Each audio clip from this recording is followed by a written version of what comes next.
Episode 2. वो चारों उस वक्त लाहौर के रेड लाइट एरिया में मौजूद थे। उनकी उम्रें 18-19 साल के लगभग थीं और अपने हुलिये से वो चारों अपर क्लास के लगते थे, मगर वहाँ पर ना उनकी उम्र नुमाया कर देने वाली कोई चीज़ थी और ना ही उनकी अपर क्लास से ताल्लुक़ रखने की इम्तियाजी खुसूसियत, क्योंकि वहाँ पर उनमें से भी कम उम्र लड़के आते थे और अपर क्लास इस इलाके के मुस्तकिल कस्टमर्स में शामिल थी। चारों लड़के रेड लाइट एरिया की टूटी गलियों से गुजरते जा रहे थे। 3 लड़के आपस में बातें कर रहे थे, जबकि सिर्फ चौथा कदर तजस्सुस और दिलचस्पी से चारों तरफ देख रहा था। यूं लग रहा था जैसे वो पहली बार वहां आया था और इन तीनों के साथ थोड़ी देर बाद होने वाली उस गुफ्तगू से ये जाहिर हो गया था कि वो वाकई वहां पहली बार आया था। गली के दोनों अतराफ में खुले दरवाजों में बनाव सिंगार किए नीम उरिया कपड़ों में मलबूस हर उम्र और हर शक्ल की औरत खड़ी थी। सफेद, सांवली, सियाह, गंदुमी, बहुत खूबसूरत, दरमियानी और मामूली शक्ल सूरत वाली। गली में हर शक्ल और उम्र का मर्द गुजर रहा था। वो लड़का वहां से गुजरते हुए हर चीज पर गौर कर रहा था। तुम यहाँ कितनी बार आए हो? चलते चलते उस लड़के ने अचानक अपने दाएं तरफ चलने वाले लड़के को मुखातिब करते हुए कहा। वो लड़का जवाबन हंसा। कितनी बार? ये तो पता नहीं, अब तो गिनती भूल चुका हूँ, अक्सर आता हूँ यहाँ पर। उस लड़के ने कदरे फखरिया अंदाज में कहा। इन औरतों में मुझे कोई अट्रैक्शन महसूस नहीं होती, नथिंग स्पेशल अबाउट दैम। उसने कंधे उचकाते हुए कहा। अगर कहीं रात ही गुजारनी हो तो कम से कम माहौल तो अच्छा हो, ये तो बहुत गंदी जगह है। उसने गली में मौजूद गढ़ों और कूड़े के ढेरों को देखते हुए कुछ नागवारी से कहा। फिर गर्लफ्रेंड्स के होते हुए यहाँ आने की क्या जरूरत है? उसने इस बार अपनी भवें उचकाते हुए कहा। इस जगह का अपना एक चार्म है। गर्लफ्रेंड्स और यहाँ की औरतों का कोई मुकाबला नहीं है। गर्लफ्रेंड्स इस तरह के डांस तो नहीं दिखा सकती जो अभी कुछ देर बाद तुम देखोगे। तीसरा लड़का हंसा। और फिर पाकिस्तान की जिस बड़ी एक्ट्रेस का डांस दिखाने हम तुम्हें ले जा रहे हैं, वो तो बस। दूसरे लड़के की बात को पहले लड़के ने काट दिया। उसका डांस तो तुम पहले भी देख चुके हो। अरे वो कुछ भी नहीं था। भाई की शादी पर एक मुजरा किया था, मगर यहाँ पर तो बात ही कुछ और होती है। वो एक्ट्रेस तो एक पोश इलाके में रहती है, फिर यहाँ क्यों आती है? पहले लड़के ने कुछ गैर मुतमईन अंदाज में पूछा। ये तुम आज खुद उससे पूछ लेना, मैं कभी उससे इस तरह के सवाल नहीं करता। दूसरे लड़के की बात पर दोनों लड़के हंसे, मगर तीसरा उसी तरह चुभती हुई नजरों से उसे देखता रहा। उनका सफर बिलाखिर गली के आखिर में एक इमारत के सामने खत्म हो गया।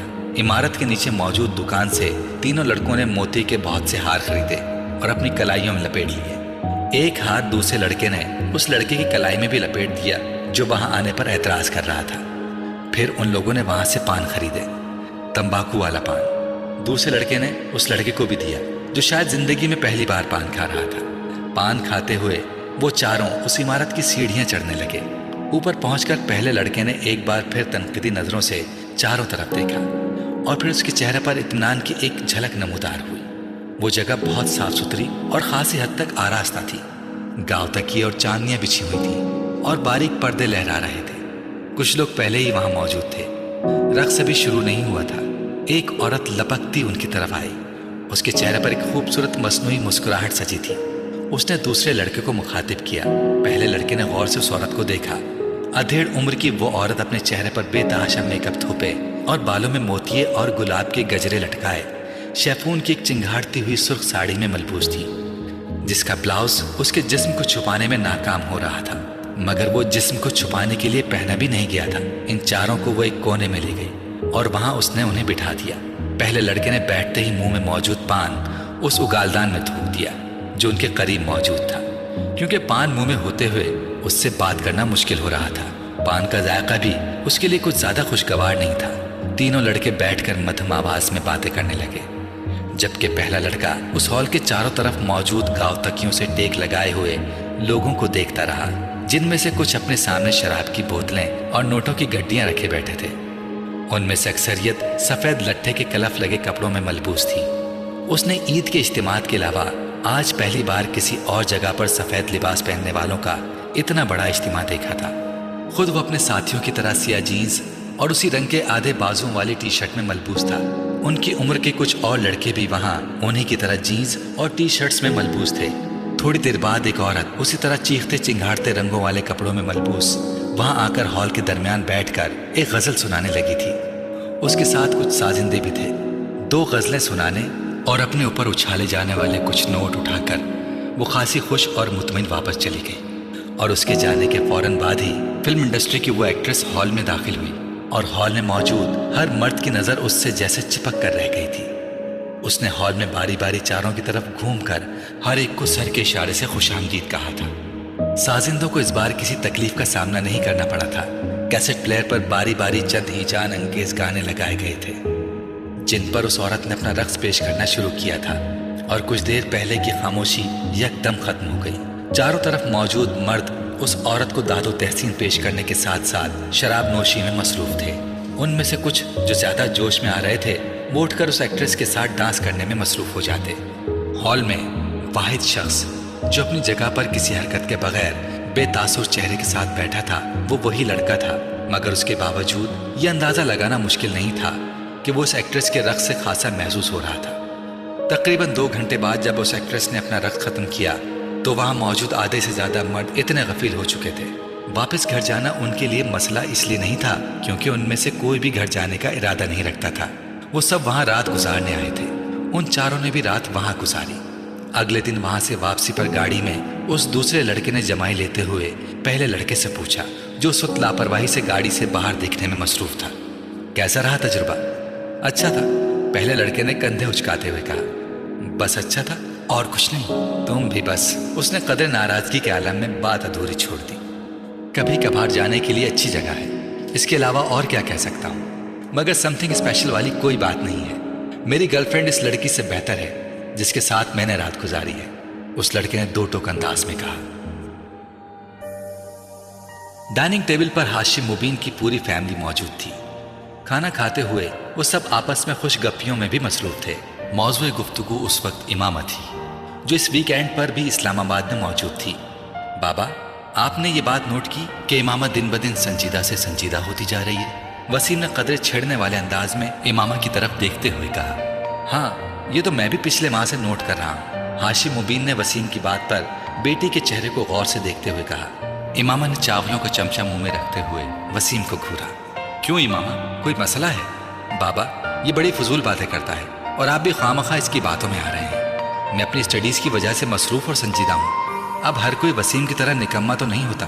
اس نے اپنے ساتھ بیٹھے وسیم کے کندھے پر کچھ ناراضی سے ہلکا سا ہاتھ مارتے ہوئے کہا۔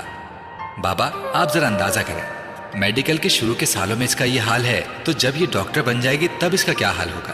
وسیم نے امامہ کی تنبیہ کی پرواہ نہ کرتے ہوئے اس کا مذاق اڑایا۔ سالوں گزر جایا کریں گے مس امامہ ہاشم کو مسکرائے ہوئے۔ ڈائننگ ٹیبل پر موجود لوگوں کے چہروں پر مسکراہٹ دوڑ گئی۔ ان دونوں کے درمیان نوک جھونک ہمیشہ ہی رہتی تھی۔ بہت کم مواقع ہوتے تھے جب وہ دونوں اکٹھے ہوں اور ان کے درمیان آپس میں جھگڑا نہ ہو۔ مستقل بنیادوں پر ہوتے رہنے والے ان جھگڑوں کے باوجود امامہ کی سب سے زیادہ دوستی بھی وسیم کے ساتھ ہی تھی۔ اس کی وجہ شاید ان کی اوپر تلے کی پیدائش بھی تھی، اور آپ تصور کریں، اس بار امامہ نے اپنی بات مکمل کرنے نہیں دی۔ اس نے اس کے کاندھے پر پوری قوت سے مکہ مارا۔ وسیم پر کچھ زیادہ اثر نہیں ہوا۔ ہمارے گھر میں ایک ڈاکٹر کے ہاتھ میں شفا کے سوا اور کیا کیا ہو سکتا ہے؟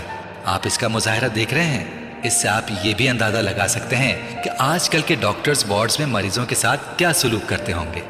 ملک میں بڑھتی شرح اموات کی ایک وجہ۔ بابا، اس کو منع کریں، امامہ نے بالآخر ہتھیار ڈالتے ہوئے ہاشم مبین سے کہا۔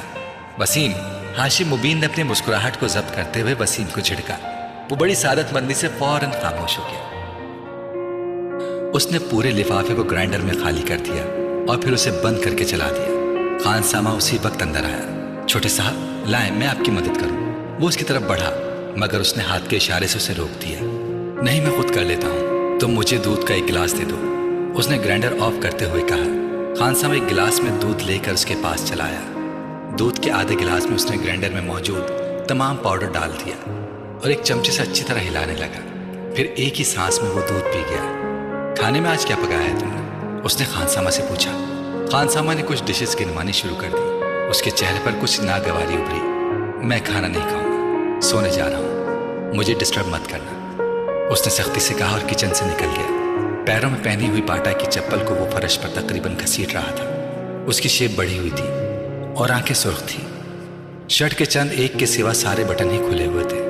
اپنے کمرے میں جا کر اس نے دروازے کو لاک کر لیا اور وہاں موجود جہازی سائز کے میوزک سسٹم کی طرف گیا اور کمرے میں بولٹن کا "When a man loves a woman" بلند آواز میں بجنے لگا۔ وہ ریموٹ لیکر اپنے بیڈ میں آ گیا اور اوندھے منہ بے ترتیبی کے عالم میں لیٹ گیا۔ اس کا ریموٹ والا بایاں ہاتھ بیڈ سے نیچے لٹک رہا تھا اور مسلسل ہل رہا تھا۔ اس کے دونوں پاؤں بھی میوزک کے ساتھ گردش میں تھے۔ کمرے میں بیڈ اور اس کے اپنے حلیے کے علاوہ ہر چیز اپنی جگہ پر تھی۔ کہیں پر کچھ بھی بے ترتیب نہیں تھا، کہیں پر گرد کا ایک ذرہ تک نظر نہیں آ رہا تھا۔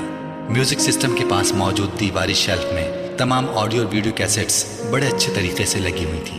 ایک دوسری دیوار میں موجود ریکس پر کتابوں کی ایک بڑی تعداد موجود تھی۔ کونے میں پڑی کمپیوٹر ٹیبل سے آیا تھا کہ اسے استعمال کرنے والا بہت آرگنائزڈ ہے۔ کمرے کی مختلف دیواروں پر ہالی ووڈ کی ایکٹریسز اور وہاں کے بینڈز کے پوسٹرز لگے تھے۔ باتھ روم کے دروازے اور کمرے کی کھڑکیوں کے شیپس کو پلے بوائے میگزین سے کاٹی گئی۔ کچھ ماڈلز کی نیوڈ تصویروں سے سجایا گیا تھا۔ کمرے میں پہلی بار داخل ہونے والا دروازہ کھولتے ہی بہت بری طرح چونکتا، کیونکہ بالکل سامنے کھڑکیوں کے شیشوں پر موجود وہ تصویریں چند لمحوں کے لیے دیکھنے والوں کو تصویریں نہیں بلکہ اصل لڑکیاں نظر آتی تھیں۔ ان تصویروں کو وہاں لگاتے ہوئے ترتیب کا خاص خیال رکھا گیا تھا۔ میوزک سسٹم جس دیوار کے ساتھ موجود تھا، اسی دیوار کے ایک کونے میں دیوار پر ایک الیکٹرک گٹار لٹکایا گیا تھا اور اسی کونے میں ایک کی بورڈ بھی اسٹینڈ پر رکھا ہوا تھا۔ دیوار پر گٹار سے کچھ فاصلے پر پکولو، فلوٹ اور اوبوے بھی لٹکائے گئے تھے۔ اس کمرے کے مکین کو یقیناً میوزک سے گہری دلچسپی تھی۔ بیڈ کے بالکل سامنے والی دیوار میں موجود کیبنٹ میں ٹی وی موجود تھا اور اسی کیبنٹ کے مختلف خانوں میں مختلف ٹرافیز اور شیلڈز پڑی ہوئی تھیں۔ کمرے کا چوتھا کونا بھی خالی نہیں تھا۔ وہاں دیوار پر مختلف ریکٹس لٹکے ہوئے تھے۔ ان میں سے ایک ٹینس کا تھا اور 2 اسکواش کے۔ ان ریکٹس کو دیوار پر لٹکانے سے پہلے نیچے پوسٹرز لگائے گئے تھے اور پھر ریکٹس اس طرح لٹکائے گئے تھے کہ یوں لگتا تھا کہ وہ ریکٹس ان کھلاڑیوں نے پکڑے ہوں۔ ٹینس کے ریکٹ کے نیچے گیبریلا سباٹنی کا پوسٹر تھا، جبکہ اسکواش کے ایک ریکٹ کے نیچے جہانگیر خان کا پوسٹر تھا، جبکہ دوسرے ریکٹ کے نیچے راڈنی مارٹن کا۔ کمرے میں واحد جگہ جہاں بے ترتیبی تھی وہ ڈبل بیڈ تھا جس پر وہ لیٹا ہوا تھا۔ سلک کی بیڈ شیٹ بری طرح سلوٹ زدہ تھی اور اس پر ادھر ادھر چند پورنوگرافی کے غیر ملکی میگزین پڑے تھے جن میں پلے بوائے نمایاں تھا۔ بیڈ پر ایک پیپر کٹر اور کاغذ کی کچھ چھوٹی چھوٹی قطریں بھی پڑی ہوئی تھیں۔ یقیناً کچھ دیر پہلے وہ ان میگزین سے تصویریں کاٹ رہا تھا۔ چوئنگمز کے کچھ ریپرز بھی توڑے موڑے بیڈ پر ہی پڑے ہوئے تھے۔ ڈن ہل کا ایک پیکٹ اور لائٹر بھی ایشٹرے کے ساتھ بیڈ پر ہی پڑا ہوا تھا، جبکہ سلک کی سفید چمکدار بیڈ شیٹ پر کئی جگہ ایسے نشان تھے جیسے وہاں پر سگریٹ کی راکھ بھی تھی۔ کافی کا ایک خالی مگ بھی بیڈ پر پڑا ہوا تھا اور اس کے پاس ایک ٹائی اور رسٹ واچ بھی تھی۔ ان سب چیزوں سے کچھ فاصلے پر سرہانے ایک موبائل پڑا تھا جس پر یکدم کوئی کال آنے لگی تھی۔ بیڈ پر اوندھے منہ لیٹا ہوا وہ نوجوان اب شاید نیند کے عالم میں تھا، کیونکہ موبائل کی بیپ پر اس نے سر اٹھائے بغیر اپنا دایاں ہاتھ بیڈ پر ادھر ادھر پھیرتے ہوئے جیسے موبائل تلاش کرنے کی کوشش کی، مگر موبائل اس کے ہاتھ کی رسائی سے بہت دور تھا۔ اس پر مسلسل کال آ رہی تھی۔ کچھ دیر اسی طرح ادھر ادھر ہاتھ پھیرنے کے بعد اس کا ہاتھ ساکت ہو گیا۔ شاید اب وہ واقعی سو چکا تھا، کیونکہ اس کے تھرکتے پیر رک چلے تھے۔ موبائل پر اب بھی کال آ رہی تھی۔ بیڈ سے باہر نکلتے ہوئے اس کے بائیں ہاتھ میں پکڑا ہوا ریموٹ یکدم اس کی گرفت سے نکل کر نیچے کارپیٹ پر گر پڑا۔ مائیکل بولٹن کی آواز ابھی بھی کمرے میں گونج رہی تھی، "When a man loves a woman"۔ پھر یکدم کمرے کے دروازے پر کسی نے دستک دی اور پھر دستک کی یہ آواز بڑھتی ہی گئی۔ موبائل کی کال ختم ہو چکی تھی۔ دروازے پر دستک دینے والے ہاتھ بڑھتے گئے۔ وہ بیڈ پر اوندھے منہ بے حس و حرکت پڑا تھا۔ "Don't tell me امامہ، کیا تم واقعی انگیجڈ ہو؟" زینب کو جویریہ کے انکشاف پر جیسے کرنٹ لگا۔ امامہ نے ملامتی نظروں سے جویریہ کو دیکھا جو پہلے ہی معذرت خواہانہ انداز میں اسے دیکھ رہی تھی۔ "اسے نہیں، مجھے دیکھ کر بتاؤ، کیا تم واقعی انگیجڈ ہو؟" زینب نے اس بار اسے کچھ جھڑکتے ہوئے کہا۔ "ہاں، مگر یہ اس قدر غیر معمولی اور حیرت انگیز واقعہ تو نہیں کہ تم اس پر اس طرح ریئیکٹ کرو." امامہ نے بڑی رسانیت سے کہا۔ وہ سب لائبریری میں بیٹھی ہوئی تھی اور اپنی طرف سے حد المقدور سرگوشیوں میں باتیں کر رہی تھی۔ "مگر تمہیں ہمیں تو بتانا چاہیے تھا، آخر راز میں رکھنے کی کیا ضرورت تھی؟" اس بار رابعہ نے کہا۔ "راز میں تو نہیں رکھا، بس یہ کوئی اتنا اہم واقعہ نہیں تھا کہ تمہیں بتا دی، اور پھر تم لوگوں سے میری دوستی تو اب ہوئی ہے جبکہ اس منگنی کو کئی سال گزر چکے ہیں." امامہ نے وضاحت کرتے ہوئے کہا۔ "کئی سال سے کیا مراد ہے تمہاری؟ میرا مطلب ہے 2-3 سال۔ پھر بھی امامہ، بتانا تو چاہیے تھا تمہیں۔ زینب کا اعتراض ابھی بھی اپنی جگہ قائم تھا۔ امامہ نے مسکراتے ہوئے زینب کو دیکھا۔ "اب کروں گی تو کسی اور کو بتاؤں یا نہ بتاؤں، تمہیں ضرور بتاؤں گی۔ ویری فنی، زینب نے اسے گھورتے ہوئے کہا، और कुछ नहीं तो तुम हमें कोई तस्वीर वगैरह ही लाकर दिखा दो मौसूफ की। है कौन, नाम क्या है, क्या करता है? राबिया ने हमेशा की तरह एक ही सांस में सवाल दर सवाल कर डाले। फर्स्ट कजन है, असजद नाम है। इमामा ने रुक रुक कर कुछ सोचते हुए कहा, MBA किया है उसने और बिजनेस करता है। शक्लो सूरत कैसी है? इस बार ज़ैनब ने पूछा। इमामा ने गौर से उसके चेहरे को देखा। ठीक है, मैं तुमसे पूछ रही हूँ, लंबा है, डार्क है, हैंडसम है? इस बार इमामा मुस्कुराते हुए कुछ कहे बगैर ज़ैनब को देखती रही। इमामा ने अपनी पसंद से ये मंगनी की है, वो अच्छा खासा गुड लुकिंग है। जवेरिया ने इस बार इमामा की तरफ से जवाब देते हुए कहा, हाँ, हमें अंदाजा कर लेना चाहिए था, आखिर वो इमामा का फर्स्ट कजन है। अब इमामा, तुम्हारा अगला काम यह है कि तुम हमें उसकी तस्वीर लाकर दिखाओ। ज़ैनब ने कहा, नहीं, इससे पहले का जरूरी काम यह है कि तुम हमें कुछ खिलाने पिलाने ले चलो। राबिया ने मदाखलत करते हुए कहा, फिलहाल तो यहाँ से चलें, हॉस्टल जाना है मुझे। इमामा यकदम उठकर खड़ी हो गई तो वो भी उठ गई। वैसे जवेरिया, तुमने ये बात पहले क्यों नहीं बताई? साथ चलते हुए ज़ैनब ने जवेरिया से पूछा। भाई, इमामा नहीं चाहती थी, इसलिए मैंने कभी इस मौजू पर बात नहीं की, जवेरिया ने माजत खाना अंदाज में कहा। इमामा ने मुड़कर एक बार फिर जवेरिया को घूरा। उसकी नजरों में तंबी थी। इमामा क्यों नहीं चाहती थी? मेरी मंगनी होती तो मैं तो शोर मचाती हर जगह, वो भी उस सूरत में जब ये मेरी अपनी मर्जी से होती। ज़ैनब ने बुलंद आवाज में कहा। इमामा ने इस बार किसी रद्द अमल का इजहार नहीं किया। आपका बेटा आबादी के उस 2.5% हिस्से में शामिल है जो 150 से ज्यादा का IQ लेवल रखते हैं। इस IQ लेवल के साथ जो कुछ वो कर रहा है वो गैर मामूली सही मगर गैर मुतवक्का नहीं है। इस गैर मुल्की स्कूल में सालार को जाते हुए अभी सिर्फ 1 हफ्ता हुआ था जब सिकंदर उस्मान और उनकी बीवी को वहां बुलवाया गया था। स्कूल के साइकोलॉजिस्ट ने उन्हें सालार सिकंदर के मुख्तलिफ IQ टेस्ट के बारे में बताया था, जिसमें उसकी परफॉर्मेंस ने उसके टीचर्स और साइकोलॉजिस्ट को हैरान कर दिया था। इस स्कूल में वो 150 IQ लेवल का पहला और वाहिद बच्चा था और चंद ही दिनों में वो वहाँ सबकी तवज्जो का मरकज बन गया था। सिकंदर उस्मान और उनकी बीवी से मुलाकात के दौरान साइकोलॉजिस्ट को उसके बचपन के बारे में कुछ और खोज लगाने का मौका मिला। वो काफ़ी दिलचस्पी से सालार के केस को स्टडी कर रहा था और दिलचस्पी की ये नौयत प्रोफेशन नहीं ज़ाती थी। अपने कैरियर में वो पहली बार इस IQ लेवल बच्चे का सामना कर रहा था। सिकंदर उस्मान को आज भी वो दिन अच्छी तरह याद था। सालार उस वक्त सिर्फ 2 साल का था और गैर मामूली तौर पर वो इस उम्र में एक आम बच्चे की निस्बत ज़्यादा साफ लहजे में बात करता था और उसकी बातों की नौयत ऐसी होती थी कि वो और उनकी बीवी अक्सर हैरान हो जाते। एक दिन जब वो अपने भाई से फ़ोन पर बात करने के लिए फ़ोन कर रहे थे तो सालार उनके पास खड़ा था। वो उस वक्त टीवी लाउंज में बैठे थे और फ़ोन पर बातें करने के साथ साथ टीवी भी देख रहे थे। कुछ देर बाद उन्होंने फ़ोन रख दिया। रिसीवर रखने के फौरन बाद उन्होंने सालार को फ़ोन का रिसीवर उठाते हुए देखा। हेलो अंकल, मैं सालार हूँ, वो कह रहा था। उन्होंने चौंक कर उसे देखा। वो इत्मीनान से रिसीवर कान में लगाए किसी से बातों में मसरूफ था। मैं ठीक हूँ, आप कैसे हैं? सिकंदर ने हैरत से उसे देखा। पहले उनके जहन में यही आया कि वो झूठ मूठ फ़ोन पर बातें कर रहा है। पापा मेरे पास बैठे टीवी देख रहे हैं। नहीं, उन्होंने नहीं किया, मैंने खुद किया है। वो इसके अगले जुमले पर चौंके। सालार, किससे बात कर रहे हो? सिकंदर ने पूछा। अंकल शाहनवाज से, सालार ने सिकंदर को जवाब दिया। उन्होंने हाथ बढ़ाकर रिसीवर उसके हाथ से लिया। उनका ख्याल था कि उसने गलती से कोई नंबर मिला लिया होगा या फिर लास्ट नंबर को रीडायल कर दिया होगा। उन्होंने कान से रिसीवर लगाया। दूसरी तरफ उनके भाई थे। ये सालार ने नंबर डायल किया है, उन्होंने माजरत करते हुए अपने भाई से कहा। सालार ने कैसे डायल किया? वो तो बहुत छोटा है। उनके भाई ने दूसरी तरफ कुछ हैरानी से पूछा। मेरा ख्याल है उसने आपका नंबर रीडायल कर दिया है, इत्तेफाक से हाथ लग गया होगा। हाथ मार रहा था साइड पर। उन्होंने फ़ोन बंद कर दिया और रिसीवर नीचे रख दिया। सालार जो खामोशी के साथ उनकी गुफ्तगू सुनने में मसरूफ था, रिसीवर नीचे रखते ही उसने एक बार फिर रिसीवर उठा लिया। इस बार सिकंदर उस्मान उसे देने लगे। वो बिल्कुल किसी मैच्योर आदमी की तरह एक बार फिर शाहनवाज का नंबर डायल कर रहा था और बड़ी रवानी के साथ।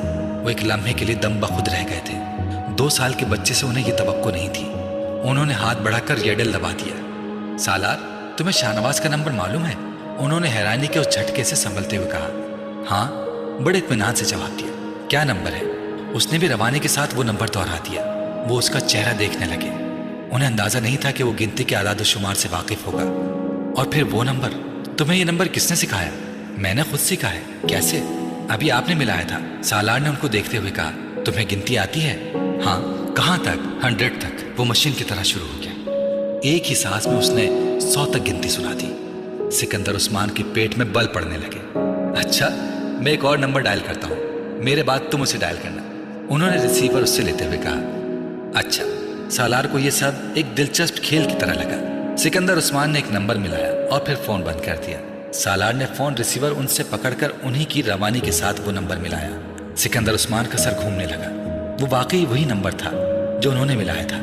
उन्होंने एक के बाद दीगरे कई नंबर मिलाए, फिर सालार से वही नंबर मिलाने के लिए कहा। वो कोई गलती किए बगैर नंबर मिलाता रहा। वो यकीनन फोटोग्राफिक मेमोरी रखता था। उन्होंने अपनी बीवी को बुलाया। मैंने इसे गिनती नहीं सिखाई, मैंने तो बस कुछ दिन पहले इसे चंद किताबें ला कर दी थी और कुल एक बार ऐसे ही उसके सामने 100 तक गिनती पड़ी थी। उन्होंने सिकंदर उस्मान के इस्तफसार पर कहा। सिकंदर उस्मान ने सालार को एक बार फिर गिनती सुनाने के लिए कहा। वो सुनाता गया। उनकी बीवी हक्का बक्का उसे देखती रही। दोनों मियाँ बीवी को यह अंदाजा हो गया था कि उनका बच्चा ज़हनी एतबार से गैर मामूली सलाहियत रखता है और यही वजह थी कि उन दोनों ने अपने बाकी बच्चों की निस्बत उसे जल्दी स्कूल में दाखिल करवा दिया था और स्कूल में भी वो अपनी गैर मामूली सलाहियतों की वजह से बहुत जल्दी दूसरों की नज़रों में आ गया था। उस बच्चे को आपकी खास तवज्जो की ज़रूरत है। आम बच्चों की निस्बत ऐसे बच्चे ज़्यादा हसास होते हैं। अगर आप उसकी अच्छी तरबियत करने में कामयाब हो गए तो ये बच्चा आपके और आपके ख़ानदान के लिए एक सरमाया होगा, न सिर्फ ख़ानदान के लिए बल्कि आपके मुल्क के लिए भी। सिकंदर उस्मान और उनकी बीवी इस गैर मुल्की साइकोलॉजिस्ट की बातें बड़े फखरी अंदाज में सुनते रहे। अपने दूसरे बच्चों के मुकाबले में वो सालार को ज़्यादा अहमियत देने लगे थे। वो इन सबसे चहेती औलाद था और उन्हें इसकी कामयाबियों पर फख्र था। स्कूल में एक टर्म के बाद उसे अगली क्लास में प्रमोट कर दिया गया, दूसरी टर्म के बाद उससे अगली क्लास में, और उस वक्त पहली बार सिकंदर उस्मान को कुछ तशवीश होने लगी। वो नहीं चाहते थे कि सालार 8-10 साल की उम्र में जूनियर या सीनियर कैम्ब्रिज कर लेता, मगर जिस रफ्तार से वो एक क्लास से दूसरी क्लास में जा रहा था यही होना था। मैं चाहता हूँ कि आप मेरे बेटे को अब पूरे 1 साल के बाद ही अगली क्लास से प्रमोशन दें। मैं नहीं चाहता कि वो इतनी जल्दी इतने एबनॉर्मल तरीके से अपना एकेडमिक कैरियर ख़त्म कर ले। आप उसके सब्जेक्ट्स और एक्टिविटीज़ बढ़ा दें, मगर उसे नॉर्मल तरीके से ही प्रमोट करें। उनके इसरार पर सालार को दोबारा 1 साल के अंदर डबल या ट्रिपल प्रमोशन नहीं दिया गया। उसके टैलेंट को स्पोर्ट्स और दूसरी चीज़ों के ज़रिए चेंजलाइज किया जाने लगा। शतरंज, टेनिस, गोल्फ और म्यूज़िक, वो 4 शोबे थे जिनमें उसे सबसे ज़्यादा दिलचस्पी थी, मगर उसका ये मतलब नहीं था कि वो खुद को सिर्फ इन 4 चीज़ों तक ही महदूद रखता था। वो स्कूल में होने वाले तकरीबन हर गेम में शरीक होता था। अगर किसी में शरीक नहीं होता था तो उसकी वजह सिर्फ ये होती थी कि वो गेम या सपोर्ट उसे ज़्यादा चैलेंजिंग नहीं लगता था। जवेरिया, प्रोफेसर इम्तिनान के लेक्चर के नोट्स दो मुझे। इमामा ने जवेरिया को मुखातिब किया जो एक किताब खोले बैठी हुई थी। जवेरिया ने हाथ बढ़ाकर अपनी एक नोटबुक उसे थमा दी। इमामा नोटबुक खोलकर सफ़े पलटने लगी।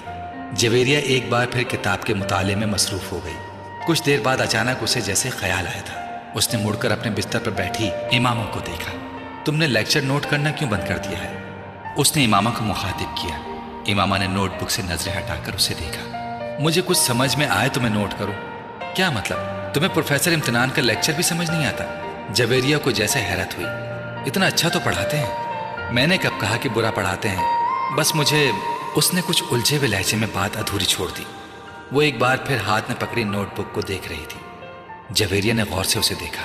तुम आजकल कुछ गायब दिमाग नहीं होती जा रही? डिस्टर्ब हो किसी वजह से? जवेरिया ने अपने सामने रखी किताब बंद करते हुए बड़े हमदर्दाना लहजे में कहा। डिस्टर्ब? वो बड़बड़ाई। नहीं, ऐसी कोई बात नहीं। तुम्हारी आंखों के गिर्द हल्के भी पड़े हुए हैं। कल रात को शायद 3:30 का वक्त था जब मेरी आंख खुली और तुम उस वक्त भी जाग रही थी। मैं पढ़ रही थी, उसने मदाफियाना लहजे में कहा। नहीं, सिर्फ किताब अपने सामने रखे बैठी हुई थी, मगर किताब पर नजर नहीं थी तुम्हारी। जवेरिया ने उसका उज़्र रद्द करते हुए कहा। तुम्हें कोई मसला तो नहीं है?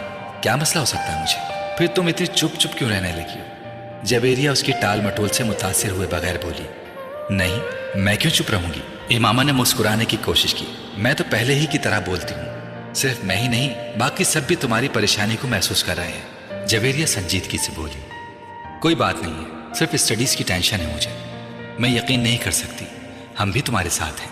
तुम्हें हमसे ज्यादा टेंशन तो नहीं हो सकती? जवेरिया ने सर हिलाते हुए कहा। इमामा ने गहरा सांस लिया। अब वो जिच हो रही थी। तुम्हारे घर में तो खैरियत है ना? हाँ, बिल्कुल खैरियत है। असजद के साथ कोई झगड़ा तो नहीं हुआ?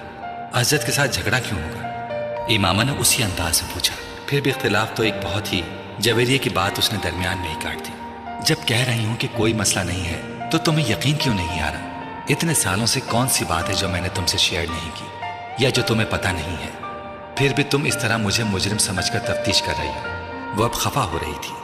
जवेरिया गड़बड़ा गई। यकीन क्यों नहीं करोगी, मैं सिर्फ इसलिए इसरार कर रही थी कि शायद तुम मुझे इसलिए अपना मसला नहीं बता रही कि मैं परेशान ना हूँ, और तो कोई बात नहीं। जवेरिया कुछ नादिम सी होकर उसके पास से उठकर वापस अपनी स्टडी टेबल के सामने जा बैठी।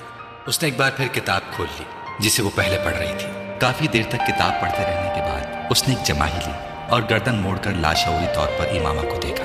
वो नोटबुक खोले बैठी थी, मगर उसकी नजरें नोटबुक पर नहीं थी। वो सामने वाली दीवार पर नजरें जमाए बैठी थी। उसने गाड़ी नहर के पुल से कुछ फासले पर खड़ी कर दी, फिर डिग्गी से एक बोरी और रस्सी निकाली। वो बोरी को खींचते हुए उस पुल की तरफ बढ़ रहा था। पास से गुजरने वाले कुछ राहगीरों ने उसे देखा, मगर वो रुके नहीं। ऊपर पहुंचकर उसने अपनी शर्ट उतारकर नहर में फेंक दी। चंद लम्हों में उसकी शर्ट बहते पानी के साथ गायब हो चुकी थी। डार्क ब्लू कलर की तंग जीन्स में उसका लंबा कद और खूबसूरत जिस्म बहुत नुमाया था। उस शख्स की आंखों में कोई ऐसा तासुर था जिसे पढ़ना दूसरे किसी शख्स के लिए भी नामुमकिन था। उसकी उम्र 19-20 साल होगी, मगर उसकी कद-ओ-कामत और हुलिये ने उसकी उम्र को जैसे बढ़ा दिया था। उसने रस्सी पुल से नीचे नहर में लटकानी शुरू कर दी। जब रस्सी का सिरा पानी में गायब हो गया तो उसने रस्सी का दूसरा सिरा बोरी के मुंह पर लपेटकर सख्ती से गिराहें लगानी शुरू कर दी, और उस वक्त तक लगाता रहा जब तक कॉइल खत्म नहीं हो गया। फिर पानी में पड़ा सिरा वापस खींचकर उसने अंदाजे से 3 फुट के करीब रस्सी छोड़ दी, और अपने दोनों पैर साथ जोड़ते हुए उसने पैरों के गिर्द रस्सी को बहुत मजबूती के साथ 2-3 बल दिए और गिराह लगा दी। अब इस 3 फीट के टुकड़े के सिरे पर बड़ी महारत के साथ उसने वो फंदे बनाए। फिर उचककर पुल की मुडेर पर बैठ गया। अपना दायां हाथ कमर के पीछे ले जाते हुए उसने बाएं हाथ के साथ पहले फंदे में दायां हाथ गुजारा, और फिर बाएं हाथ के साथ उसने वो फंदा खींचकर कस दिया। उसके बाद उसने कमर के पीछे दाएं हाथ के साथ दूसरे फंदे में बायां हाथ गुजारा और दाएं हाथ से उसे कस दिया। उसके चेहरे पर इत्मीनान भरी मुस्कुराहट नमूदार हुई। एक गहरा सांस लेते हुए उसने पुश्त के बल खुद को मुंडेर से नीचे गिरा दिया। एक झटके के साथ उसका पानी सर से टकराया और कमर तक का हिस्सा पानी में डूब गया। फिर रस्सी खत्म हो गई।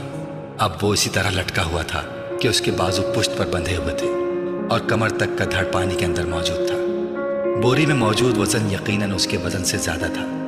यही वजह थी कि बोरी उसके साथ नीचे नहीं आई और वो उसी तरह लटक गया। उसने अपना सांस रोका हुआ था। पानी के अंदर अपना सर जाते ही उसने आंखें खुली रखने की कोशिश की, मगर नाकाम रहा। पानी गदला था, उसमें मौजूद मिट्टी उसकी आंखों में चुभने लगी। उसने आंखें बंद कर ली। उसके फेफड़े अब जैसे फटने लगे थे। उसने एकदम सांस लेने की कोशिश की और पानी मुंह और नाक से उसके जिस्म के अंदर दाखिल होने लगा। वह बुरी तरह फड़फड़ा रहा था, मगर न वो अपने बाजुओं को इस्तेमाल करके खुद को सतह पर ला सकता था और ना ही अपने जिस्म को उठा सकता था। उसके जिस्म की फड़फड़ाहट आहिस्ता आहिस्ता दम तोड़ रही थी। चंद लोगों ने उसे पुल से नीचे गिरते देखा और चीखते हुए उस तरफ भागे। रस्सी अभी तक हिल रही थी। उन लोगों को समझ नहीं आ रहा था कि वो क्या करें। पानी के नीचे होने वाली हरकत अब दम तोड़ गई थी। उसकी टांगें अब बिल्कुल बेजान नजर आ रही थी। पुल पर खड़े लोग खौफ के आलम में उस बेजान वजूद को देख रहे थे। पुल पर मौजूद हुजूम बढ़ रहा था। नीचे पानी में मौजूद वो वजूद अभी भी साकित था। सिर्फ पानी उसे हरकत दे रहा था, किसी पेंडुलम की तरह, आगे पीछे, आगे पीछे, आगे पीछे। इमामा, जल्दी से तैयार हो जाओ। राबिया ने अपनी अलमारी से अपना एक सूट निकालकर बेड पर फेंकते हुए कहा। इमामा ने कतरे हैरानी से उसे देखा। किस लिए तैयार हो जाऊं? भाई शॉपिंग के लिए जा रहे हैं, साथ चलो। राबिया ने उसी तेज रफ्तारी के साथ इस्त्री का प्लग निकालते हुए कहा। नहीं, मुझे कहीं नहीं जाना। उसने एक बार फिर अपनी आंखों पर अपना बाजू रखते हुए कहा। वो अपने बिस्तर पर लेटी हुई थी। क्या मतलब है मुझे कहीं नहीं जाना? तुमसे कौन पूछ रहा है? तुम्हें बता रहे हैं, राबिया ने उसी लहजे में कहा। और मैंने बता दिया है कि मैं कहीं नहीं जा रही, उसने आंखों से बाजू हटाए बगैर कहा। ज़ैनब भी चल रही है हमारे साथ, पूरा ग्रुप जा रहा है, फिल्म भी देखेंगे वापसी पर, राबिया ने पूरा प्रोग्राम बताते हुए कहा। इमामा ने एक लहजे के लिए अपनी आंखों से बाजू हटाकर उसे देखा। ज़ैनब भी जा रही है? हाँ, ज़ैनब को हम रास्ते से पिक करेंगे। इमामा किसी सोच में डूब गई। तुम बहुत डल होती जा रही हो इमामा, राबिया ने कदरे नाराज़गी के साथ तबसरा किया। हमारे साथ कहीं आना जाना ही छोड़ दिया तुमने। आखिर होता क्या जा रहा है तुम्हें? कुछ नहीं, बस मैं आज कुछ थकी हुई हूँ, इसलिए सोना चाह रही हूँ, इमामा ने बाजू हटाकर उसे देखते हुए कहा। थोड़ी देर बाद जवेरिया भी अंदर आ गई और वो भी उसे साथ चलने के लिए मजबूर करती रही, मगर इमामा की जबान पर एक ही रट थी। نہیں مجھے سونا ہے، میں بہت تھک گئی ہوں۔ وہ مجبوراً اسے برا بھلا کہتے ہوئے وہاں سے چلی گئی۔ راستے سے انہوں نے زینب کو اس کے گھر سے پک کیا، اور زینب کو پک کرتے ہوئے جویریہ کو یاد آیا کہ اس کے بیگ کے اندر اس کا والیٹ نہیں ہے، وہ اسے ہاسٹل میں ہی چھوڑ آئی تھی۔ ہاسٹل واپس چلتے ہیں، وہاں سے والیٹ لے کر پھر بازار چلیں گے۔ جویریہ کے کہنے پر وہ لوگ دوبارہ ہاسٹل چلی آئیں، مگر وہاں آ کر حیرانی کا سامنا کرنا پڑا کیونکہ کمرے کے دروازے پر تالا لگا ہوا تھا۔ یہ امامہ کہاں ہے؟ رابعہ نے حیرانی سے کہا۔ پتہ نہیں، کمرہ لاک کر کے اس طرح کہاں جا سکتی ہے؟ وہ تو کہہ رہی تھی کہ اسے سونا ہے، جویریہ نے کہا۔ ہاسٹل میں تو کسی کے روم میں نہیں چلی گئی، رابعہ نے خیال ظاہر کیا۔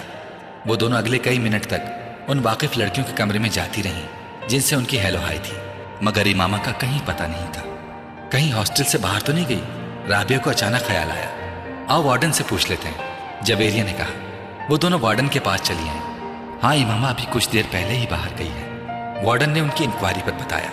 جویریہ اور رابعہ ایک دوسرے کا منہ دیکھنے لگی۔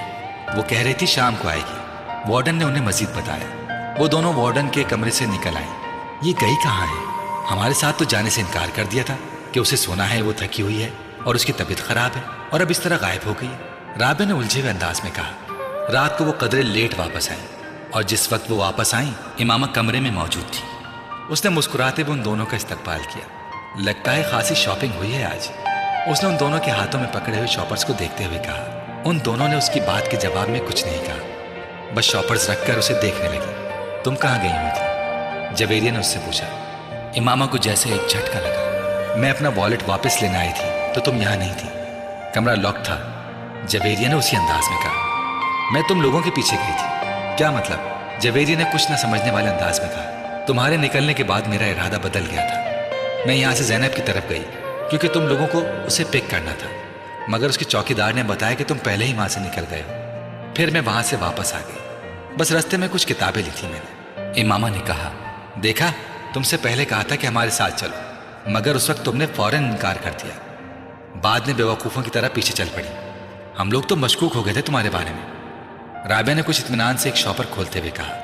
امامہ نے کوئی جواب نہیں دیا، وہ صرف مسکراتے ہوئے ان دونوں کو دیکھتی رہی۔ وہ دونوں اب اپنے شاپرز کھولتے ہوئے خریدی ہوئی چیزیں اسے دکھا رہی تھی۔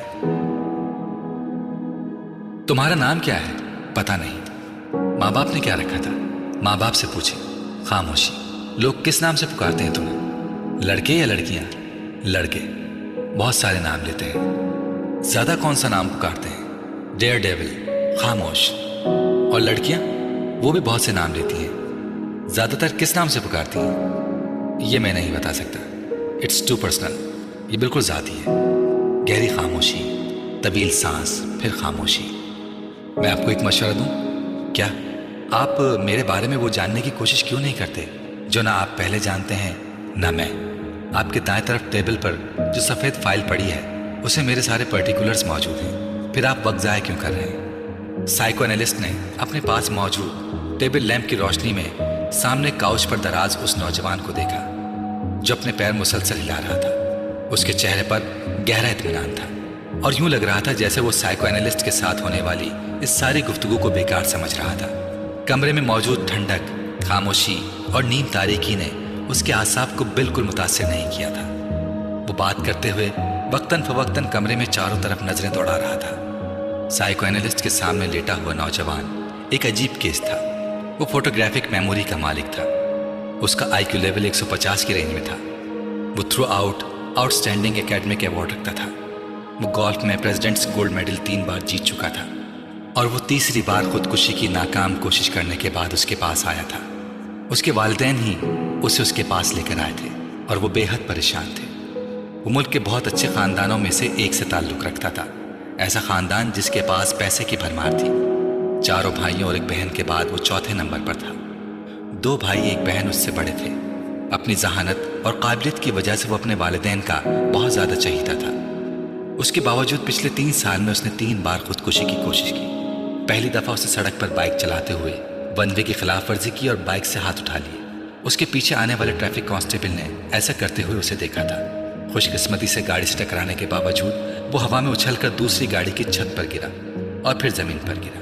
اس کی کچھ پسلیاں، ایک بازو اور ایک ٹانگ میں فریکچر ہوئے۔ تب اس کے والدین کانسٹیبل کے اصرار کے باوجود اسے ایک حادثہ ہی سمجھے، کیونکہ اس نے اپنے ماں باپ سے یہی کہا تھا کہ وہ غلطی سے ون وے سے ہٹ گیا تھا۔ दूसरी बार पूरे 1 साल के बाद उसने लाहौर में खुद को बांधकर पानी में डूबने की कोशिश की। एक बार फिर उसे बचा लिया गया। पुल पर खड़े लोगों ने उसे उस रस्सी समेत बाहर खींच लिया था जिसके साथ बांधकर उसने खुद को नीचे गिराया था। इस बार इस बात की गवाही देने वालों की तादाद ज्यादा थी। उसने खुद अपने आप को पानी में गिराया था, मगर उसके माँ बाप को एक बार फिर यकीन नहीं आया। सालार का बयान था कि कुछ लड़कों ने उसकी गाड़ी को पुल के पास रोका और फिर उसे बांधकर पानी में फेंक दिया। जिस तरह वो बंधा हुआ था उससे यूं ही लगता था कि उसे वाकई ही बांधकर गिराया गया था। पुलिस अगले कई हफ्ते उसके बताए गए हुलिये के लड़कों को पूरे शहर में तलाश करती रही। सिकंदर उस्मान ने खास तौर पर एक गार्ड उसके साथ तैनात कर दिया जो 24 घंटे उसके साथ रहता था। मगर तीसरी बार वो अपने बाप की आंखों में धूल नहीं झोंक सका। ख्वाब आवर गोलियों की एक बड़ी तादाद को पीस कर उसने खा लिया था। गोलियों की तादाद इतनी ज्यादा थी कि मैदा वॉश करने के बावजूद अगले कई दिन वो बीमार रहा था। इस बार किसी को भी कोई गलतफहमी नहीं हुई। उसने खानसामा के सामने उन गोलियों के पाउडर को दूध में डालकर पिया था। सिकंदर उस्मान और तैयबा सिकंदर शॉक्ड रह गए थे। पिछले दिनों के वाकयात भी उन्हें पूरी तरह याद आ गए थे। वो पछताने लगे थे कि उन्होंने पहले उसकी बात पर एतबार क्यों किया। पूरा घर उसकी वजह से परेशान हो गया था। उसके बारे में स्कूल, कॉलोनी और खानदान हर जगह खबरें फैल रही थी। वो इस बार इस बात से इनकार नहीं कर सका कि उसने खुदकुशी की कोशिश की थी, मगर वो ये बताने पर तैयार नहीं था कि उसने ऐसा क्यों किया था। भाई बहन, माँ या बाप, उसने किसी के सवाल का भी जवाब नहीं दिया था। सिकंदर ए लेवल्स के बाद उसके बड़े भाइयों की तरह उसे बैरून मुल्क तालीम हासिल करने के लिए भिजवाना चाहते थे। वो जानते थे उसे कहीं भी न सिर्फ बड़ी आसानी से एडमिशन मिल जाएगा बल्कि स्कॉलरशिप भी। लेकिन उनके सारे प्लान्स जैसे भग करके उड़ गए थे और अब वो उस साइको एनालिस्ट के सामने मौजूद था जिसके पास सिकंदर उस्मान ने उसे अपने दोस्त के मशवरे पर भिजवाया था। ठीक है सालार, बिल्कुल टू द पॉइंट बात करते हैं। मरना क्यों चाहते हो तुम? सालार ने कंफ्यूज कहा। आपसे किसने कहा कि मरना चाहता हूँ? खुदकुशी की 3 कोशिशें कर चुके हो तुम। कोशिश करने और मरने में बड़ा फर्क होता है। तीनों दफा तुम इत्तफाकन बचे हो, वरना तुमने खुद को मारने में कोई कसर नहीं छोड़ी थी। देखें, जिसको आप खुदकुशी कह रहे हैं मैं उसे खुदकुशी की कोशिश समझता हूँ। मैं सिर्फ देखना चाहता था कि मौत की तकलीफ कैसे होती है। वो उसका चेहरा देखने लगा जो बड़े पुरसुकून अंदाज में उन्हें समझाने की कोशिश कर रहा था। और मौत की तकलीफ तुम क्यों महसूस करना चाहते हो? बस ऐसे ही तजस्सुस समझ लें। साइको एनालिस्ट ने एक गहरा सांस लेकर उस 150 IQ लेवल वाले नौजवान को देखा जो अब छत को घूर रहा था। तो एक बार खुदकुशी की कोशिश से तुम्हारा ये तजस्सुस खत्म नहीं हुआ? ओह, तब मैं बेहोश हो गया था, इसलिए मैं ठीक से कुछ महसूस नहीं कर सका। दूसरी बार भी ऐसा हुआ, तीसरी बार भी ऐसा हुआ। वो मायूसी से सर हिलाते हुए बोला। और अब तुम चौथी बार कोशिश करोगे? यकीनन मैं महसूस करना चाहता हूं कि दर्द की इंतहा पर जाकर कैसा लगता है। क्या मतलब? जैसे जॉय की इंतहा एक्टेसी होती है, मगर मेरी समझ में नहीं आता कि खुशी की इस इंतहा के बाद क्या है। इस तरह दर्द की भी तो कोई इंतहा होती होगी जिस एक्टेसी में आप कुछ भी नहीं समझ सकते। मैं नहीं समझा। फर्ज करें आप एक बार स्ट्रिपटीज देख रहे हैं, बहुत तेज म्यूजिक बज रहा है, आप ड्रिंक कर रहे हैं, आपने कुछ ड्रग्स भी ली हुई हैं, आप नाच रहे हैं, फिर आहिस्ता आहिस्ता आप अपने होश आवाज खो देते हैं। आप एक्टेसी में हैं, यानी सुरूर में हैं। आप सुरूर में हैं। कहाँ हैं, क्यों हैं, क्या कर रहे हैं, आपको कुछ भी पता नहीं। लेकिन आपको ये जरूर पता होता है कि आप जो कुछ भी कर रहे हैं वो आपको अच्छा लग रहा है। मैं जब बाहर छुट्टियां गुजारने जाता हूं तो अपने कजन्स के साथ ऐसे बार्स में जाता हूं। मेरा प्रॉब्लम यह है कि उनकी तरह मदहोश नहीं होता। I never get wild with Joy. मुझे इन चीज़ों से इतनी खुशी नहीं मिल पाती जितनी बाकी लोगों से मिलती है, और यही चीज़ मुझे मायूस करती है। मैंने सोचा कि अगर सुरूर की इंतहा पर नहीं पहुंच सकता तो शायद मैं दर्द की इंतहा पर पहुंच सकूं, लेकिन वो भी नहीं हो सका। वो खासा मायूस नजर आ रहा था। तुम इस तरह की चीजों में वक्त जाया क्यों करते हो? इतना शानदार एकेडमिक रिकॉर्ड है तुम्हारा। सालार ने इस बार इंतहाई बेजारी से उससे कहा, प्लीज प्लीज अब मेरी जहानत के राग अलापना मत शुरू कीजिएगा। मुझे पता है मैं क्या हूं, तंग आ गया हूं अपनी तारीफें सुनते सुनते। उसके लहजे में तलखी थी। साइको एनालिस्ट कुछ देर उसे घूरता रहा। अपने लिए कोई गोल क्यों नहीं सेट करते तुम? मैंने किया है क्या? मुझे खुदकुशी की एक और कोशिश करनी है। मुकम्मल इत्मीनान था। क्या तुम्हें कोई डिप्रेशन है? Not yet all. तो फिर मरना क्यों चाहते हो? एक गहरा सांस। क्या आपको एक बार फिर से बताना शुरू करूं कि मैं मरना नहीं चाहता, मैं कुछ और करने की कोशिश कर रहा हूं। वो उकताया। बात घूम फिर कर वहीं आ गई थी। साइको एनालिस्ट कुछ देर सोचता रहा। क्या तुम ये सब किसी लड़की की वजह से कर रहे हो? सालार ने गर्दन मोड़कर हैरानी से उसे देखा। लड़की की वजह से? हाँ, कोई ऐसी लड़की जो तुम्हें अच्छी लगती हो, जिससे तुम शादी करना चाहते हो? उसने बेख्तियार कहका लगाया और फिर हंसता ही गया। माय गॉड, आपका मतलब है कि किसी लड़की की मोहब्बत की वजह से मैंने खुदकुशी? वो एक बार फिर बात अधूरी छोड़कर हंसने लगा। लड़की की मोहब्बत और खुदकुशी, क्या मजाक है। वो अब अपनी हंसी पर काबू पाने की कोशिश कर रहा था। साइको एनालिस्ट ने इस तरह के कई स्टेंस उसके साथ किए और हर बार नतीजा ढाक के वही 3 बात रहा। आप इसको तालीम के लिए बैरून मुल्क भिजवाने के बजाय यहीं रखें और इस पर बहुत ज़्यादा तवज्जो दें। हो सकता है ये तवज्जो हासिल करने के लिए ये सब करता हो। उसने कई माह बाद सालार के माँ बाप को मशवरा दिया, जिसका नतीजा ये हुआ कि उसे बाहर भिजवाने के बजाय इस्लामाबाद के इदारे में एडमिशन दिलवाया गया। सिकंदर उस्मान को ये इत्मीनान था कि वो उसे अपने पास रखेंगे तो शायद वो दोबारा ऐसी हरकत ना करे। सालार ने उनके इस फैसले पर किसी रद्द अमल का इजहार नहीं किया, बिल्कुल उसी तरह जिस तरह उसने उनके उस फैसले पर कभी खुशी का इजहार नहीं किया था कि इसे बैरून मुल्क तालीम के लिए भिजवाया जाएगा। साइको एनालिस्ट के साथ आखिरी सेशन के बाद सिकंदर उस्मान उसे घर ले आए। उन्होंने तैयबा के साथ मिलकर उससे एक लंबी चौड़ी मीटिंग की। वो दोनों अपने बेडरूम में बिठाकर उसे उन तमाम आसाइशों के बारे में बताते रहे जो वो पिछले कई सालों से उसे फराहम कर रहे थे।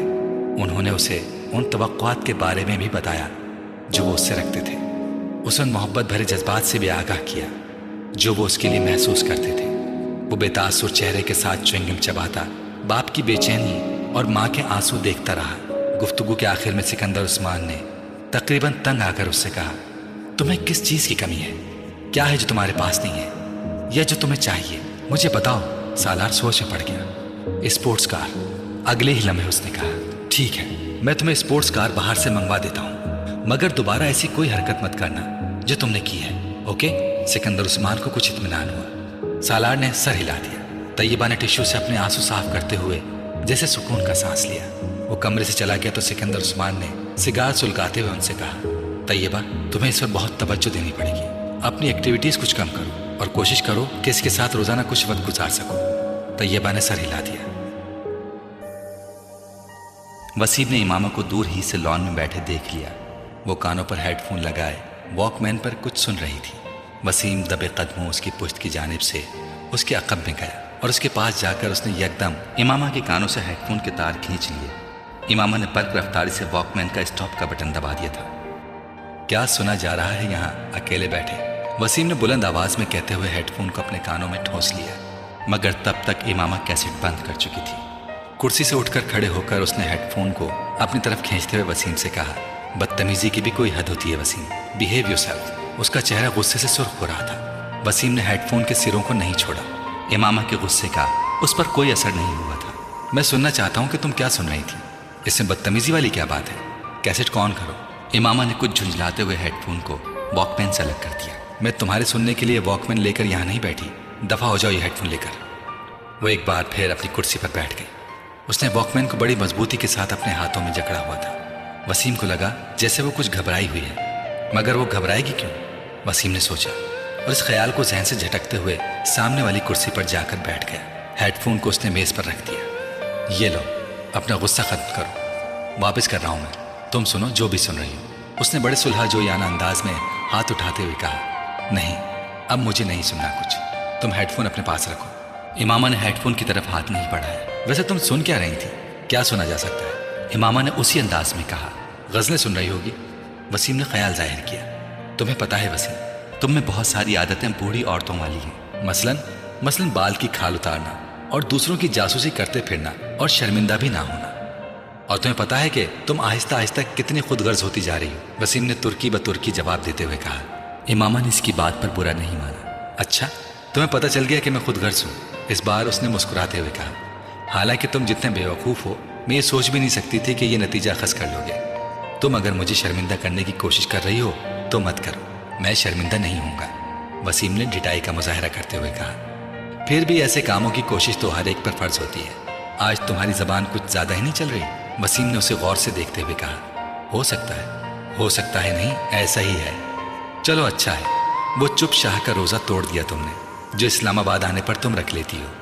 इमामा ने गौर से वसीम को देखा। कौन सा चुप शाह का रोजा? तुम जब से लाहौर गई हो खासी बदल गई हो। मुझ पर स्टडीज का बहुत बोझ होता है, सब पर होता है इमामा, मगर कोई भी स्टडीज को इतना सर पर सवार नहीं करता।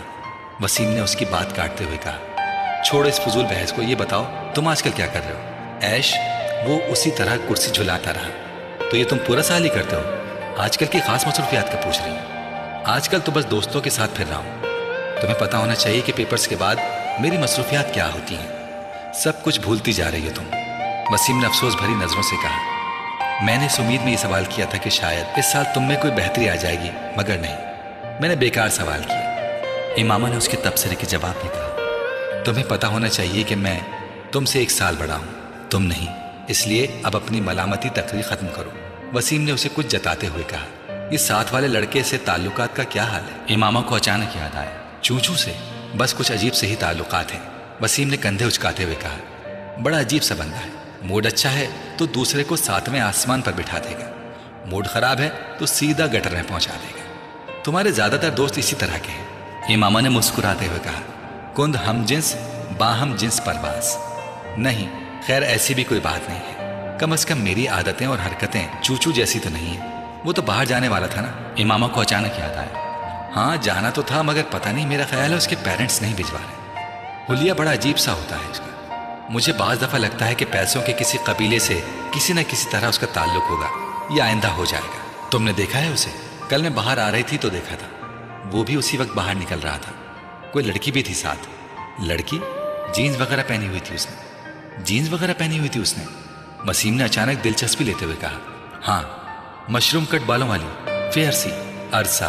वसीम चुटकी बजाते हुए मुस्कुराया, उसकी गर्लफ्रेंड है। पिछली दफा तो तुम किसी और का नाम ले रहे थे। इमामा ने उसको घूरा, पिछली दफा कब? वसीम सोच में पड़ गया। 7-8 माह पहले शायद तुमसे उसकी गर्लफ्रेंड की बात हुई थी। हाँ, तब शीबा थी, अब पता नहीं वो कहाँ है। इस बार तो गाड़ी के पिछले शीशों पर उसने अपने मोबाइल का नंबर भी पेंट करवाया हुआ था। इमामा एक मोबाइल नंबर दोहराते हुए हंसी, तुम्हें याद है? वसीम भी हंसा। मैंने जिंदगी में पहली बार इतना बड़ा मोबाइल नंबर कहीं लिखा देखा था, और वो भी गाड़ी के शीशे पर, उसके नाम के साथ। याद तो होना ही था।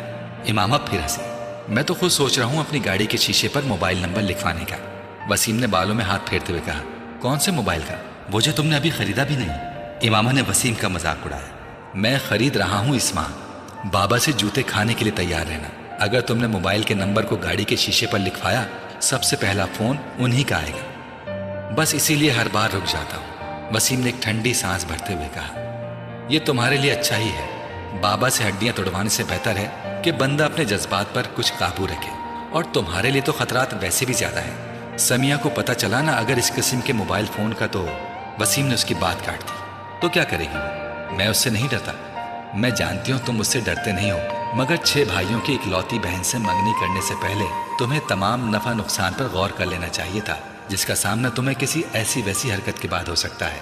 इमामा ने एक बार फिर उसकी मंगेतर का हवाला देते हुए उसका मजाक उड़ाया। अब क्या किया जा सकता है, बस मेरे मुकद्दर में था ये सब कुछ। वसीम ने एक मसनूई आह भरते हुए कहा, मुझे कभी भी मोबाइल फोन नहीं खरीदना चाहिए, क्योंकि ये मेरे काम नहीं आ सकेगा। कम से कम जहाँ तक गर्लफ्रेंड की तलाश का सवाल है, वो एक बार फिर कुर्सी झुलाने लगा। देर से ही सही, मगर बात तुम्हारी समझ में आ ही गई। इमामा ने हाथ बढ़ाकर मेज से हेडफोन उठाते हुए कहा, वैसे तुम सुन क्या रही थी? वसीम को उसे हेडफोन उठाते देखकर फिर याद आया, वैसे ही कुछ खास नहीं था। इमामा ने उठते हुए जैसे उसे टाला। आप लाहौर जा रहे हैं तो वापसी पर इमामा के हॉस्टल चले जाएं।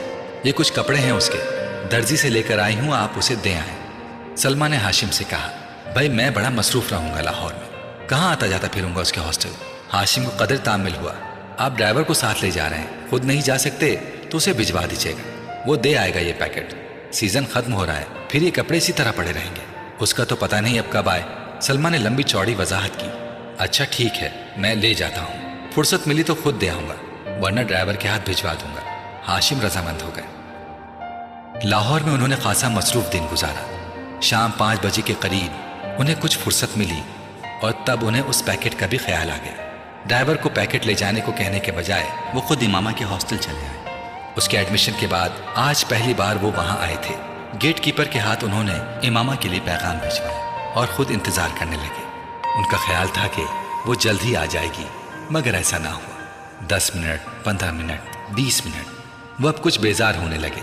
इससे पहले कि वो अंदर दोबारा पैगाम भिजवाते, उन्हें गेट कीपर एक लड़की के साथ आता दिखाई दिया।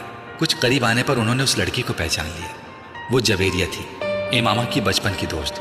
उसका ताल्लुक भी इस्लामाबाद ही से था। अस्सलाम वालेकुम अंकल, जवेरिया ने पास आकर कहा। वालेकुम अस्सलाम बेटा, कैसी हो तुम? मैं ठीक हूँ। मैं ये इमामा के कुछ कपड़े देने आया था। लाहौर आ रहा था तो उसकी अम्मी ने ये पैकेट दे दिया। अब यहाँ बैठे मुझे घंटा हो गया है, मगर उन्होंने उसे बुलाया नहीं। हाशिम के लहजे में शिकवा था। अंकल, इमामा मार्केट गई है कुछ दोस्तों के साथ, आप ये पैकेट मुझे दे दें, मैं खुद उसे दे दूंगी। ठीक है, तुम रख लो। हाशिम ने वो पैकेट जवेरिया की तरफ बढ़ा दिया। रस्मी अलैक सलैक के बाद वापस मुड़ गए। जवेरिया भी पैकेट पकड़कर हॉस्टल की तरफ चली गई, मगर अब उसके चेहरे पर मौजूद मुस्कुराहट गायब हो चुकी थी। कोई भी उस वक्त उसके चेहरे पर परेशानी को वाज़ेह तौर पर भांप सकता था। हॉस्टल के अंदर आते ही वार्डन से उसका सामना हो गया, जो सामने ही खड़ी थी। जवेरिया के चेहरे पर एक बार फिर मुस्कुराहट आ गई। बात हुई तुम्हारी उसके वालिद से? वार्डन ने उसे देखते ही उसकी तरफ बढ़ते हुए कहा। जी बात हुई, परेशानी वाला कोई मसला नहीं है। वो इस्लामाबाद में अपने घर पर ही है। उसके वालिद ये पैकेट लेकर आए थे। मेरे घर वालों ने मेरे कुछ कपड़े भिजवाए हैं। अंकल लाहौर आ रहे थे तो इमामा ने कहा कि वो ले जाएं। अंकल ने गलती से यहाँ आकर मेरा नाम लेने के बजाय इमामा का नाम ले दिया। जवेरिया ने एक ही सांस में कई झूठ रवानी से बोले। वार्डन ने सुकून का सांस लिया। खुदा का शुक्र है, वरना मैं तो परेशानी हो गई थी कि मुझे तो वो वीकेंड पर घर जाने का कहकर गई है, तो फिर वो कहाँ है? वार्डन ने मुड़ते हुए कहा। जवेरिया पैकेट पकड़े अपने कमरे की तरफ चली आई। राबिया उसे देखते ही तीर की तरह उसकी तरफ आई। क्या हुआ, इस्लामाबाद में ही है वो? नहीं, जवेरिया ने मायूसी से सर हिलाया। My God! राबिया ने बेयकीनी से अपने दोनों हाथ क्रॉस करके सीने पर रखे। तो फिर कहाँ गई वो? मुझे क्या पता, मुझसे तो उसने यही कहा था कि घर जा रही हूँ, मगर वो घर नहीं गई। आखिर गई कहाँ है? इमामा ऐसी तो नहीं है? जवेरिया ने पैकेट बिस्तर पर फेंकते हुए कहा। वार्डन से क्या कहा तुमने? राबिया ने तशवीश भरे अंदाज से पूछा। क्या कहा? झूठ बोला है, और क्या कह सकती हूँ? ये बता देती कि वो इस्लामाबाद में नहीं है तो हॉस्टल में अभी हंगामा शुरू हो जाता। वो तो पुलिस बुलवा लेती। जवेरिया ने नाखून काटते हुए कहा। और अंकल को, उनको क्या बताया है? राबिया ने पूछा। उनसे भी झूठ बोला है, यही कहा है कि वो मार्केट गई है। मगर अब होगा क्या? राबिया ने परेशानी के आलम में कहा। मुझे तो ये फिक्र हो रही है कि अगर वो वापस ना आई तो मैं बुरी तरह पकड़ी जाऊंगी। सब यही समझेंगे कि मुझे उसके प्रोग्राम का पता था, इसलिए मैंने वार्डन और उसके घर वालों से सब कुछ छुपाया। जवेरिया की परेशानी बढ़ती जा रही थी। कहीं इमामा को कोई हादसा ना पेश आ गया हो, वरना वो ऐसी लड़की तो नहीं है कि इस तरह राबिया को अचानक एक खदशे ने सताया। मगर अब हम क्या करें? हम तो किसी से सारे मामले को डिस्कस भी नहीं कर सकते। जवेरिया ने नाखून कुतरते हुए कहा। ज़ैनब से बात करें, राबिया ने कहा। फॉर गॉड सेक राबिया, कभी तो अकल से काम लिया करो, उससे क्या बात करेंगे हम? जवेरिया ने झुंझला कर कहा। तो फिर इंतजार करते हैं, हो सकता है वो आज रात तक या कल तक आ जाए। अगर आ गई तो फिर कोई मसला नहीं रहेगा, और अगर ना आई तो फिर हम वार्डन को सब कुछ सच सच बता देंगे। राबिया ने संजीदगी से सारे मसले पर गौर करते हुए तय किया। जवेरिया ने उसे देखा, मगर उसके मशवरे पर कुछ कहा नहीं। परेशानी उसके चेहरे से छलक रही थी। जवेरिया और राबिया रात भर सो नहीं सकी। वो मुकम्मल तौर पर खौफ की गिरफ्त में थी। अगर वो ना आई तो क्या होगा? ये सवाल उनके सामने बार बार भयानक शक्लें बदल बदल कर आ रहा था। उन्हें अपना कैरियर डूबता हुआ नजर आ रहा था। उन्हें अंदाजा था कि उनके घर वाले ऐसे मामले पर कैसा रद्द-ए-अमल जाहिर करेंगे। वो उन्हें बुरी तरह मलामत करते। उन्हें इमामा के वालिद को सब कुछ साफ साफ न बताने पर तनकीद का निशाना बनाते, और फिर वार्डन से सारे मामले को छुपाने पर और भी नाराज होते। उन्हें अंदाजा नहीं था कि हकीकत सामने आने पर खुद हाशिम मुबीन और उनकी फैमिली का रद्द-ए-अमल क्या होगा। वो इस सारे मामले में इन दोनों के रोल को किस तरह देखेंगे? हॉस्टल में लड़कियां उनके बारे में किस तरह की बातें करेंगी? और फिर अगर ये सारा मामला पुलिस केस बन गया तो पुलिस उनकी पर्दापोशी को क्या समझेगी? वो अंदाजा कर सकती थी, और इसीलिए बार बार उनके रोंगटे खड़े हो रहे थे। मगर सवाल ये पैदा होता है कि वो गई कहाँ और क्यों? वो दोनों उसके पिछले रवैयों का तज्जिया करने की कोशिश कर रही थी। किस तरह पिछले 1 साल से वो बिल्कुल बदल गई थी। उसने उनके साथ घूमना फिरना बंद कर दिया था। वो उलझी उलझी रहने लगी थी।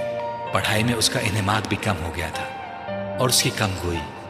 और वो जो एक बार हमारे शॉपिंग के लिए जाने पर पीछे से गायब थी, तब भी वो यकीनन वहीं गई होगी जहां वो अब गई है। और हमने किस तरह बेवकूफ़ों की तरह उस पर एतबार कर लिया। राबिया को पिछली बातें याद आ रही थी, मगर इमामा ऐसी नहीं थी। मैं तो उसे बचपन से जानती हूँ, वो बिल्कुल भी ऐसी नहीं थी। जवेरिया को अब भी उस पर कोई शक नहीं हो रहा था। ऐसा होने में कोई देर थोड़ी लगती है, बस इंसान का किरदार कमजोर होना चाहिए। राबिया बदगुमानी की इंतहा पर पहुंची हुई थी। राबिया उसकी मर्जी से उसकी मंगनी हुई थी। वो और असजद एक दूसरे को पसंद करते थे, फिर वो इस तरह की हरकत कैसे कर सकती है? जवेरिया ने उसका दिफा करने की कोशिश की। फिर तुम बताओ कि वो कहाँ है? मैंने तो मक्खी बनाकर उसे किसी दीवार के साथ नहीं चिपकाया है। उसके बाबा उससे मिलने यहाँ आए हैं और वो अपने घर से आए हैं, तो जाहिर है वो घर पर नहीं गई और हमसे वो यही कहकर गई है कि वो घर जा रही है। राबिया ने बेचारगी से कहा, ऐसा भी तो हो सकता है कि उसे कोई हादसा पेश आ गया हो सकता है वो इसीलिए घर ना पहुंच सकी हो। वो हर बार यहाँ से फोन करके इस्लामाबाद अपने घर वालों को अपने आने की इत्तला देती थी ताकि उसका भाई उसे कोस्टर के स्टैंड से पिक कर ले। अगर इस बार भी उसने इत्तला दी थी तो फिर उसके वहां ना पहुंचने पर वो लोग इत्मीनान से वहां ना बैठे होते, वो यहाँ हॉस्टल में फोन करते। और उसके वालिद के अंदाज से तो ऐसा महसूस हुआ है जैसे उसका इस वीकेंड पर इस्लामाबाद का कोई प्रोग्राम नहीं था।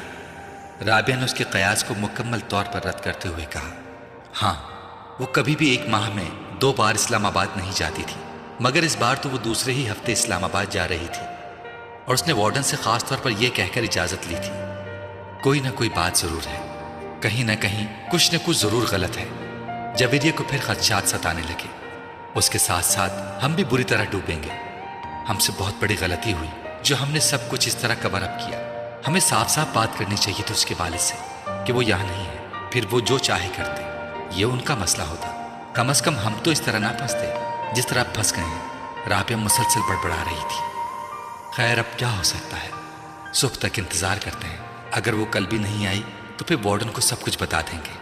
जवेरिया ने कमरे के चक्कर लगाते हुए कहा। वो रात इन दोनों ने उसी तरह बातें करते जागते हुए गुजार ली। अगले दिन वो दोनों कॉलेज नहीं गई। इस हालत में कॉलेज जाने का कोई फायदा भी नहीं होता। इमामा वीकेंड पर हफ्ते को वापसी पर 9 बजे के करीब आ जाया करती थी, मगर वो उस दिन नहीं आई। उनके आसाब जवाब देने लगे। 2:30 बजे के करीब वो फक रंगत और कांपते हाथों के साथ अपने कमरे से वार्डन के कमरे में जाने के लिए निकल आए। उनके जहन में वो जुमले गर्दिश कर रहे थे जो उन्हें वार्डन से कहने थे। वो वार्डन के कमरे से अभी कुछ दूर ही थी जब उन्होंने इमामा को बड़े इत्मीनान के साथ अंदर आते देखा।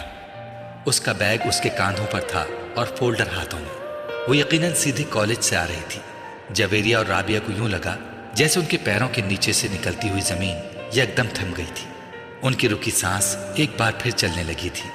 कल के अखबारात में मुतवक्के वो हेडलाइन जो भूत बनकर उनके गिर्द नाच रही थी एकदम गायब हो गई और उनकी जगह उस गुस्से और इश्तियाल ने ले ली थी जो उन्हें इमामा की शक्ल देखकर आ रहा था।